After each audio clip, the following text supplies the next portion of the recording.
D.I. Wiggly ran through the night, trying to get back to the safe house he'd arranged long before any of this mayhem happened. He was now walking, trying to hitchhike, but no cars are going to offer a lift to a man wearing odd knee-high socks and a denim jacket. He ends up walking to a lay-by with a biker gang and a burger van set up. They all see him heading their way, and double take to see this man walking along with his cock out. D.I. Wiggly had blood on him, not all his, and an expression of pissed off exhaustion and rage. Alright boys, good morning. Where exactly am I? Anyone know? G'day, mate. Well, you're right by the Noisy Lobster. Do you come here often? Oh, thank God for that. I'm almost back. Thank God. Why, that's a funny looking outfit you got there. D.I. Wiggly shoots him a look that could cut stone. He's been through hell and isn't in the mood for this. Right, well, can I get you a bite to eat? Copper here, he makes the best fish and chips you've had in your dang life. Cheers mate, that would be actually great. I'm fucking starving here, and as you can see I've got no money on me in this outfit. Leaves little to the imagination, am I right? No dramas. Copper, portion of fries please mate. As the chips were being fried, D.I. Wiggly sat on the curb and took a giant breath in and out. One of the biker gang members sat next to him. He went by the name of Rupert. Sorry to be a pain there, but I can't help noticing you're naked there, so I just wondered if you wanted to borrow a spare pair of trousers. I got some here, they're no good to me, don't fit. That's very nice of you mate, and if you're sure, absolutely, I'll take you up on that. Be great to cover up my dick while I'm trying to eat. Cheers mate, nice one. Real good then. Here we go then mate, get some of these down ya. Cheers mate, you lads are alright. Wouldn't mind getting a bite like this myself one day.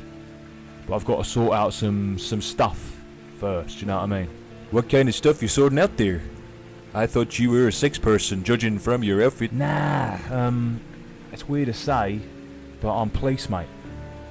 And it's been a mad few days. All the biker gang in their leathers, piercings, long beards, all the classic stuff, sit on a curb along with D.I. Wiggly. The chips are amazing, as he gets handed a pair of old tracksuit bottoms and can cover himself up at last. Suddenly he notices a man at the back of the group, standing looking awkwardly. He looks over at him and stares. He's seen this man before. Who's that bloke over there? Oh, that's Liam. Doesn't speak all that much, you know. He's quite quiet, really. Liam? Do you know him then, mate? D.I. Wiggly jumps up and heads over to the man. He knows a Liam. Well, only one. But could it be the same one? Alright, mate. I know you, don't I? It's the same Liam. Yes, Liam Cello, disgraced mayor that he put behind bars on one of the first operations between himself and his partner Babs. It's fucking you, Liam. Liam fucking Cello. What are you doing out? Don't hit me, I've served my time. Yes, I did some wrongs, but I paid my dues. And now I'm leading a different life. I'm not gonna hit you, mate, but I happily would have done the last time I saw you. I've changed, my friend. The best thing I did was being caught and leaving that old life behind. Politics and the corruption had eaten me whole. So now this being outside, adventures living day to day, is so much more rewarding. And I have you to thank for that. Once these two would have exchanged fists, but instead they now exchange a warm handshake.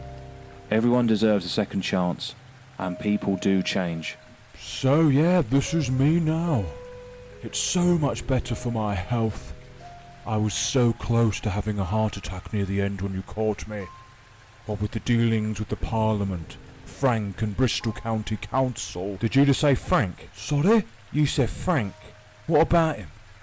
What did you two get up to? It was such a long time ago now. You've got to tell me, mate. Everything is riding on this, and I mean fucking everything. All I remember is seeing a chamber with lots of experiments taking place and... Right, okay. And when was the last time you met? The last time we met? Well, that could have been... Well, that would have been when he kidnapped me from the Oaks.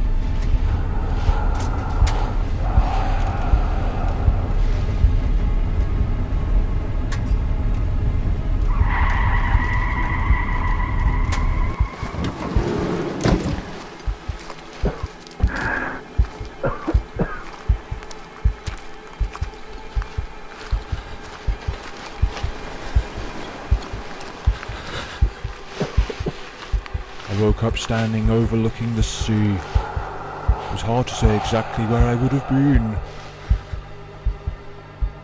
Think hard, mate. Think it. I remember I was very high up.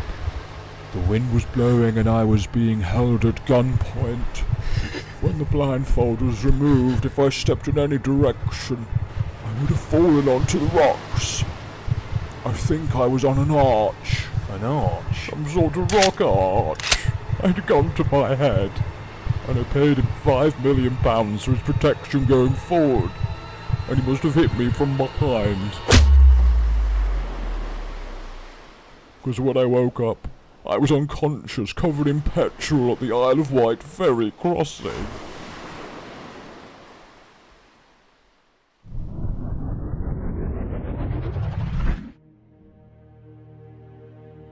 And so gave me a lift back, and here I am then. Back at the safe house, D.R. Wiggly has just told the whole story to Babs and Sandra. The three now all discuss what the plan is. It's time to end this now. The final showdown to stop this maniac. Okay, so let's look at this.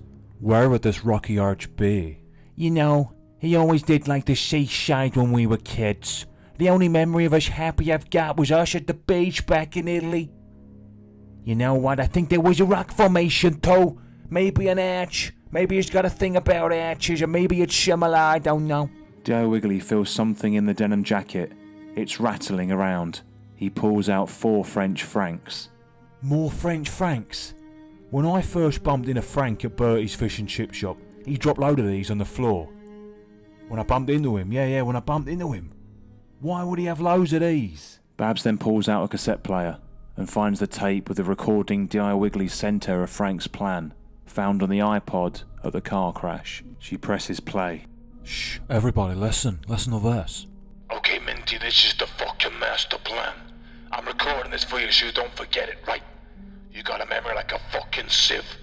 So this way you can listen to this over and over again. I know exactly what's happening at all times. Right, step 1. We kidnap Bertie and anyone that gets in our way. Police officer, speed camera operator, it doesn't matter. But it will ideally be a detective, whoever does the negotiating, right? We get them, we drive to the reservoir. There, we'll meet the other members of the gang, and they'll transport us back to base, and leave Burley in the I think I chamber heard where something. Jimmy Milk was. Step 2. This is the fucking master plan. Police officer, speed camera operator, it doesn't matter.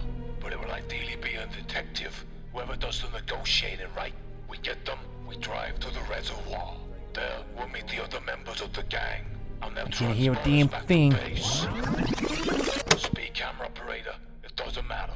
We drive What to can the you hear then, reservoir. mate? There, we'll meet the other members of the gang, and they'll transport us back to base. There's another voice other than Frank's on this recording. We drive to the reservoir. There, we'll meet the other members of the gang.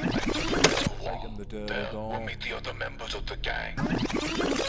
Drive to the reservoir. There, we'll meet the other members of the gang. Drive to the reservoir. There, we'll meet the other members of the gang. Is that fucking Officer To Gravy? the reservoir. There, we'll meet the other members of the gang. Drive to the reservoir. There, we'll meet the other members of the gang, and they'll transport us back to base. It fucking is it, you hear him? Listen in. He says something about Durdle Door. Take him to Durdle Door. Yeah, that does sound like him actually. Oh god, he was a mole. Play it one more time for us, Babs.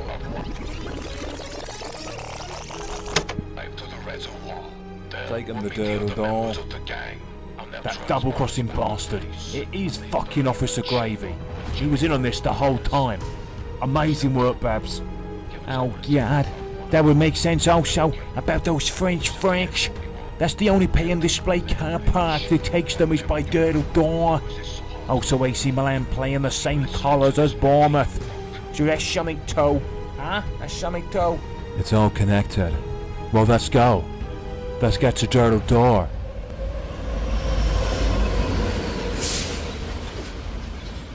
But there was also someone else there that morning at the lay-by.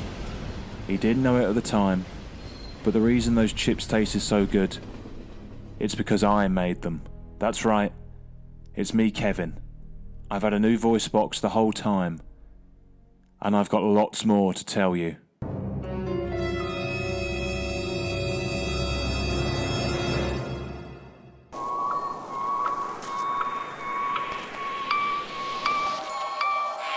Bertie.